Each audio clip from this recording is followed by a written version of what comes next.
तुम्ही WCA सोबत connected होतात गेली 2 वर्ष, बरोबर येस. ना? वुमन क्रिकेट असोसिएशन सोबत. येस. तुम्ही एक स्पोर्ट्स थेरपिस्ट म्हणून काम करत होतात. राइट. तर स्पोर्ट्स ज्या वुमन स्पोर्ट्समध्ये आहेत, त्यांना कोणकोणते प्रॉब्लेम्स फेस करावे लागतात?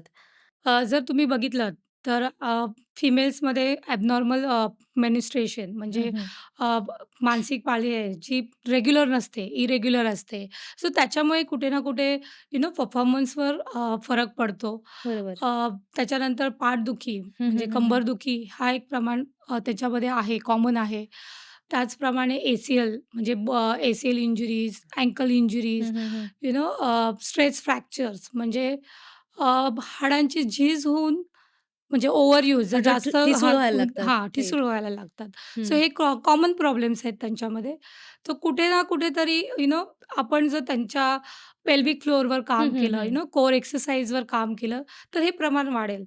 तसंच जर म्हणजे माझ्या म्हणजे आत्ताच्या रिसेंट एक्सपिरियन्सच्या ह्याच्या अकॉर्डिंगली जर बघितलं, तर आपण जर त्यांचा जो लोडिंगचा म्हणजे आपण काय करतो, की जेव्हा पिरियड्स असतं, पिरियडचा जो टाईम असतो, ड्युरेशन असतो, त्याच्यामध्ये जी इंटेन्सिटी असते, जी हं, हं. ट्रेनिंगची इंटेन्सिटी असते, जर ती आपण कॉन्स्टंट ठेवली, तर त्याच्यामुळे प्रॉब्लेम वाढू शकतो. बरोबर कारण आहे. कसं आहे ना, त्यावेळेस त्यांना हे सगळे प्रॉब्लेम ते फेस करत असतात.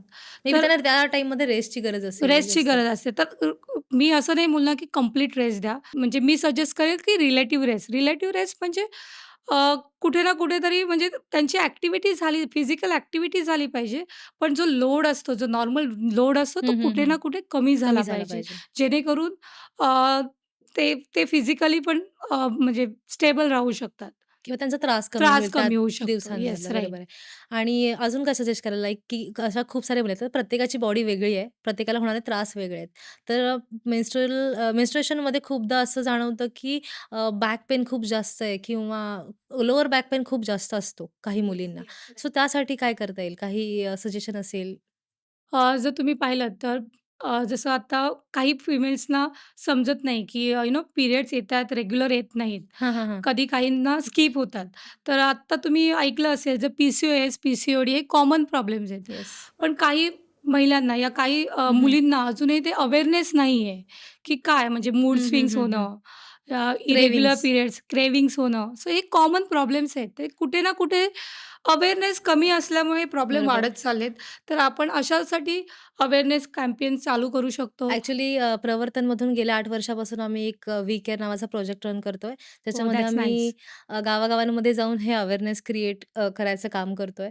तर त्या सगळ्या डिस्कशनमध्ये आम्हाला लक्षात आलं, की खूप साऱ्या महिला ज्या आहेत, गृहिणी असतील किंवा वर्किंग वुमन्स असतील, त्यांना नी पेन किंवा लोअर बॅक पेन हे प्रॉब्लेम्स खूप जास्त जाणवतायत.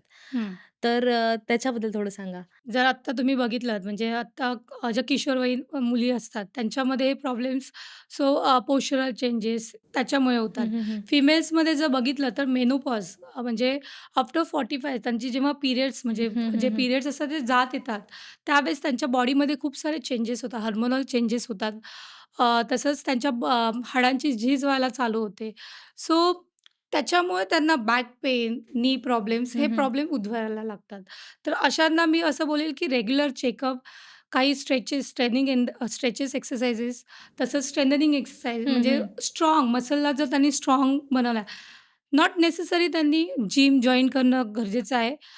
बेसिक एक्सरसाइजेस बेसिक घरी करू शकतात exercises otherwise 5 to 10 minutes normal exercise त्यांनी किंवा केलं या वॉकिंग. वॉक केलं.